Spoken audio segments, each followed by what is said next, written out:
Ukhala ngamandla akhe adliwa uquality umfoka biyela ke lapha ke uma lihlangene ke Thabede ke lapha ke ongumculi ke oselivukane ke endimeni kaMaskandi uthi ke uquality ke wangiblocka waphinde ke wadla amandla ami awizwele ke la kwisiqiniseko esemedia ke egonyuluka bukhoma ke etshena ke ubhekeni ke weyinsizwa nantu udaba awuluthokozele.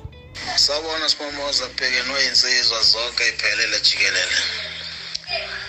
Umahlangene lo mfoka Thabede ngisempangeni la ngisekhona Ndaba waNongoma kwaMadlakazi. Ngizwile umfowethu lapha esikhulule ethi asigonyuluke. Kunezinto ezihlele enhlizweni yami engangiphathanga kahle ngomunye wabafowethu owaziwayo nje uquality umfoka biyela engamcela ngihlanganisa ngenamali ukuthi angilekelele ekomunye umsebenzi wami wawesihloko sithi ivaka.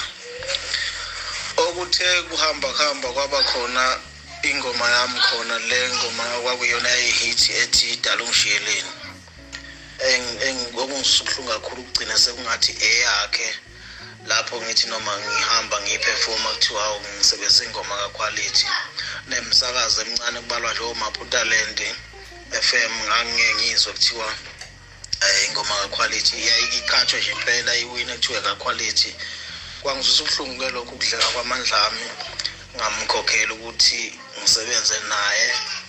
mayelana nokuthi ngangifuna ukuthi angimakhethele ingoma yami ngoba ngaleso sikhathi ngangicela nje uSwenka ngoba wayeswenkela so sithe masiqeda ukusebenza umsebenzi wami wabe sewucindezela ke futhi wabe hamba esebenza ngayo le ngoma mangicabanga ngoba bekuzwakala kanjalo kubantu mangisebenza kuthiwa ekaquality kwaba ukuthi ke mangithi ngiyambuza ngalonto wangiblocka ngikhona ukukhuluma naye ngalonto kodwa nje kwangilimaza kakhulu emoyeni sengithi ngoba umfoka Mkhize usesikhululile ngithi angikuveze lokho ngoba umfowethu angisazi sathi ukumblocka noma lokho wayekwazi noma akakwazi but bengifisa ukuthi nje ngiyithole impendulo ngoba mina ngangimcela ukuthi sizosebenza futhi ngamkhokhela ngalokho kodwa akukho engikuzuzile ngalokho nje kugcina kube ngathi mina ngijoja ingoma yakhe.